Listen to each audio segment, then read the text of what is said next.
Good Sunday to you. It's Sunday and it's time for an update. Just trying out a new opening.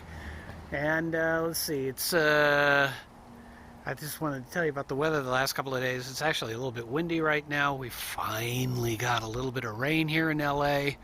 It's been like 6 months and the temperatures are finally dipping. We finally turned the heat on in the house. It's been air conditioning up until now, so kind of give you an idea what living in Southern California is like. But let's take a look at what's going on around here. Actually, let's swing back around. I wanted to show you something else. I've been working today in the lab, which is another thing I do on this channel, is some electronics projects. And let's see if we can sort of show you. I don't know how well it's going to come across that I've got these cheap dollar store lights here, but these first two I have now changed out the color, and I really doubt this is going to come through. Let me try and swing you around here, and then I'll cover up the... Oh, this is not working well. Let me try this way. There we go. I'm going to cover it up. And you can't see a thing. Alright, well, just take my word for it now. I've switched out the white lights with red and orange on these first two.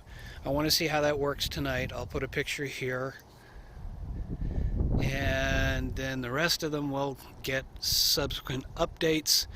And I figured out something that I'm sure other people already know, but a little bit of experimentation to try and make the lights a little bit brighter, because the reds and the oranges and the yellows, if you swap them out, don't tend to be too bright. And what I figured out was if I throw a capacitor in there parallel to the light, to the LED, it does help. But this is a gardening channel.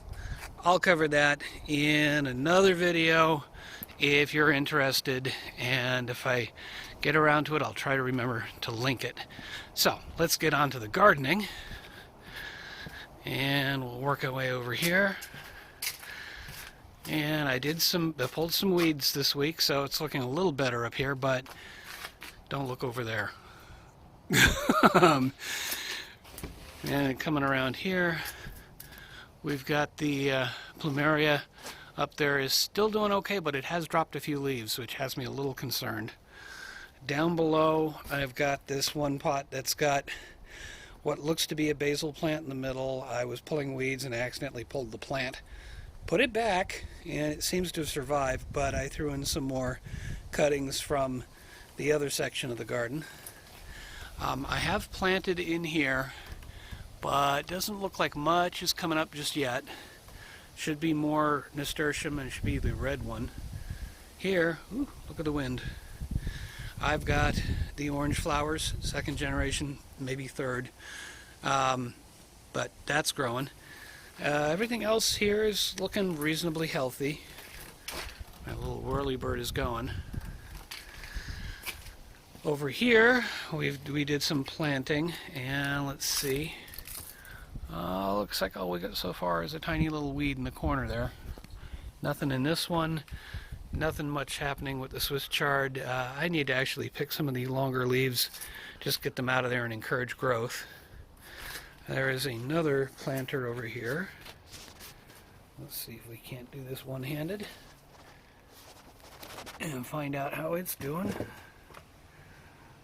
And looks like it's probably just a weed down there. Beyond that, I transplanted the celery into a larger planter, and it seems like it didn't get shocked at all, but it was amazing trying to pull it out of actually it might have been this planter right here, pulling out of something this size. There was an amazing amount of roots in there, so that kind of explains why the stalks are as thin as they are. That's why it doesn't really look like celery. Maybe in the middle it might look a little bit more like celery now, but I was just amazed that it didn't go into shock. It just took, and so I'm really happy with that. I have cut off a stalk and tasted it, and it does definitely taste like celery, but a much more intense flavor. So if you want to grow celery and you pick them young, they'll be more intense. That's that. Okay, jump cut there because I had to get out from in that whole area. So the newer bean plants are doing nicely. I also reshaped the hill back here. It was just one giant hump, and I wanted to free up some space so I could get a third planter in there, so I could plant more, kind of more along more of this section of the fence. So hopefully the whole thing will spread out, going in that direction a little bit more. I'm leaving the old one up, but you can see, I mean, the plants are looking reasonably good. Let's just see though. Yeah, you see, I've got this, whatever this thing, whatever these things are, these annoying little, well, actually it looks like the ants that have been bothering me are actually feeding on those, so that's a good thing. But then you get things like this. That's not a good thing. Fortunately, there are more leaves to this one, so we're not in too much trouble. And then I basically planted more bean seeds and nasturtium in that third one over there. So there won't be too much to look at, I'm sure. So that's what I did this week as it's getting colder. But let's go take a look at the other parts of the garden. Now, I haven't looked at this too closely the last couple of days. Let's see how the basil's holding up okay. See, I'm still getting more of this stuff up at the top here. I got to keep cutting that back. Then we've got back behind that the giant Marconi, and you can see I've got one down there growing. I'm not seeing too many more, but I have harvested seeds for most of these, so I have a chance. I've got this nasturtium here, and I planted another one there, and it looks like that's finally growing.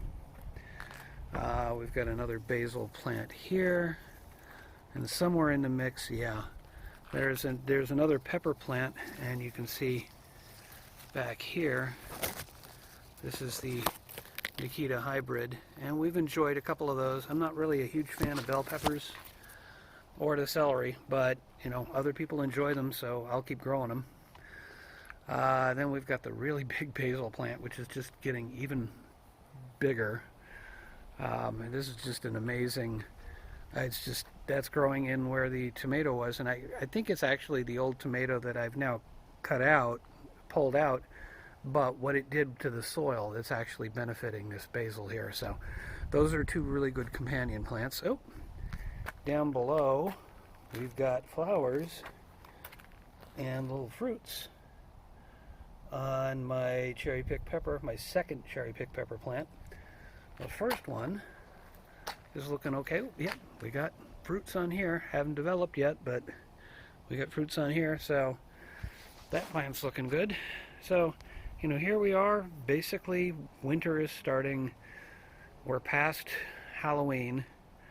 It'll probably actually be after Thanksgiving when you finally see this. But, you know, it's getting colder in the rest of the world. Southern California, it's cooling off. I wouldn't call it necessarily cold. We're probably in the 50s today, while some of you are probably in freezing weather or even in the snow. But that's growing in Southern California. I'm a happy camper. The garden's still alive. This is the Budget Gardener signing off saying, stay safe, folks, and may your thumb be green.